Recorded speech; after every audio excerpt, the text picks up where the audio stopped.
ஆடி மாசம் வந்ததும் தெரியல, போனதும் தெரியல. ஒவ்வொரு வாரம் பார்த்தீங்கன்னா, நம்ம ஊர்ல திருவிழா வைபோட சூப்பரா வந்து போயிடுச்சு. இன்னைக்கு வந்து ஆவணி 1 பெருமாள் கோயிலுக்கு வந்து வந்திருந்தேன். இன்னைக்கு பார்த்தீங்கன்னா, விஷ்ணுபதி புண்ணிய காலம். வைகாசி 1, ஆவணி 1, கார்த்திகை 1, மாசி 1. இந்த மாசத்துல வர 1ஆம் தேதி, அதாவது வருஷத்துல நான் இந்த 4 மாசத்துல மட்டும் தாங்க விஷ்ணுபதி புண்ணிய காலம் வந்து வரும். வீட்டுல இருக்க நித்திய கல்யாணி பூக்கள் வந்து பறிச்சுட்டு வந்திருந்தேன். 27 பூக்கள் கரெக்டா வந்து எப்பயும் நான் வந்து மிஸ் பண்ணிடுவேன். அதனால 27 பூ கரெக்டா எடுத்துட்டு வந்துட்டேன்.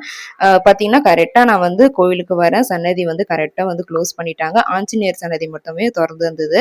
அங்க மட்டும் போய் சாமியெல்லாம் கும்பிட்டுட்டு, அதுக்கப்புறம் கொடி மரத்த போய் நல்லபடியா வணங்கிட்டு சுத்த ஆரம்பிச்சுட்டேன்.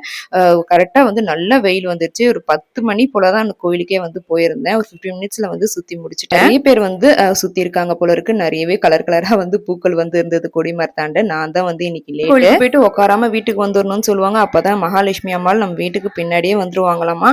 நான் வந்து 27 சுத்திட்டு இந்த வெயில்ல என்னால உட்காராம வர முடியல. 10 நிமிஷம் போல அழகா வந்து சாமி கும்பிட்டு ரிலாக்ஸ்டா அங்கேயே உட்காந்துட்டேன்.